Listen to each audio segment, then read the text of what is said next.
Magandang buhay! So for this day, we're going to discuss the remainder theorem. But before we proceed on the theorem, let's have first a recap of our lesson last week. Okay? So in the previous lesson, when we say remainder, it is determined by using two methods. So kapag inahanap natin yung remainder, gumagamit tayo ng dalawang method. Yung una is the long division, and the other one is using synthetic division. So we use synthetic division if the given binomial is, or if the given divisor is a binomial, right? So here, the remainder, it's the quantity left after a number o kaya an expression that can no longer be divided exactly by another number or expression. So, ito yung last na number na makukuha natin or the term. Okay? So, sabihin na natin the remainder is 0 if the number or expression can be divided exactly. Ang ibig sabihin nun is kapag itong polynomial natin is divided exactly by this divisor, then ang makukuha nating remainder is 0. If the polynomial is not divided by this binomial or divisor, then makakakuha tayo ng remainder which is less than 0 or greater than 0. Okay? So, ngayon, para makuha natin yung remainder, we can use long division or synthetic division. So, let's try. Kunin natin ang remainder ng polynomial na to when it is divided by this divisor. Okay, ito yung ating divisor. Okay? So, when using synthetic, syempre ako, mas gagamitin ko yung synthetic instead of long division since ang given kong divisor is a binomial. So, pag sinabi natin binomial, it has two terms. So, ano yung dalawang terms na yon? These are x and negative 4. Okay?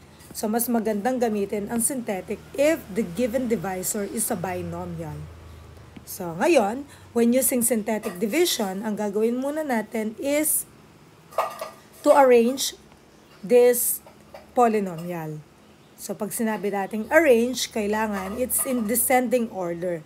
So, lagi mong titignan dyan yung mga variables mo, their exponents. So, ngayon, what's the degree of the polynomial? So, when I'm talking about degree, okay, pag sinabi kong degree, I am referring to the highest exponent.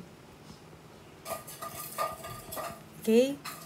Highest exponent ng polynomial. So, ngayon, alin dyan ang may highest exponent sa mga variable? Okay, very good. That is ito. Itong term na to. So, ang highest exponent natin is 3. So, the degree of the polynomial function is 3. Okay? So, kapag isusulat natin, start tayo sa term na may highest exponent. And that is 2x cubed. And then, followed by, after ng cube, is we have squared. So, kailangan nakaayos sila in descending order. After 2 is yung may 1. And that is minus 5x. And the last one will be the constant. So, plus 4. Pag sinabi ko naman constant, this is your constant. Kasi yan yung walang variable. Okay, yung term na walang variable. Yan. So, nakaayos na yan. So, once na naayos na natin yan, so, i-divide na natin siya ng x minus 4. Okay? So, ngayon yan, we're going to get the coefficient. So, when we're talking about coefficient, I am referring to this. Numbers. Yung mga numbers lang. Okay? Yan. Mga numbers in the term before the variable. Okay? So, ibababa natin yan. We have 2, negative 7, 5, negative 5, and positive 4. So, dito we're not going to include 0 kasi kompleto yung ating polynomial.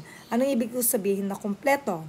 Kasi meron tayong start tayo sa 3, 2, and then 1, and then the constant.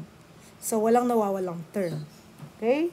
Next, ang pandi-divide natin, Pag magdi-divide kayo, ang ganito lang ang gagawin nyo dyan.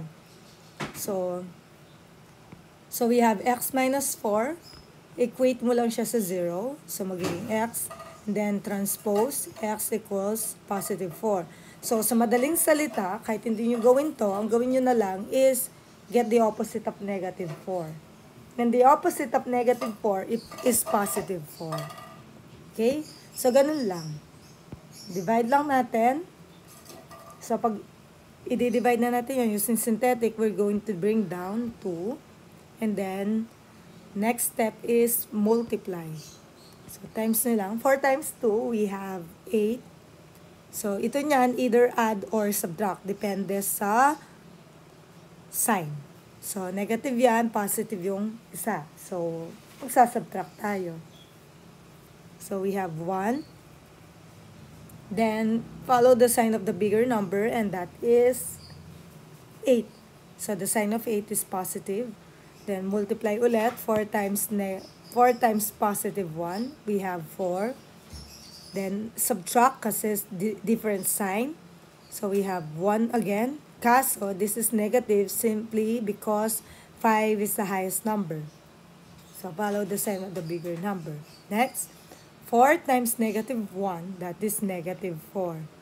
So, different sign pa rin sila. Subtract natin. And, the answer here is 0. So, yung last na makukuha natin, ang tawag natin doon is the remainder. So, what's the remainder? So, the remainder is 0. So, therefore, the remainder is 0. Okay? So, ibig sabihin nun, if the remainder is 0, then this polynomial is divided exactly by this binomial. Okay? Kasi 0 yung remainder natin. So, ganun lang siya, no? So, try natin ng iba pa.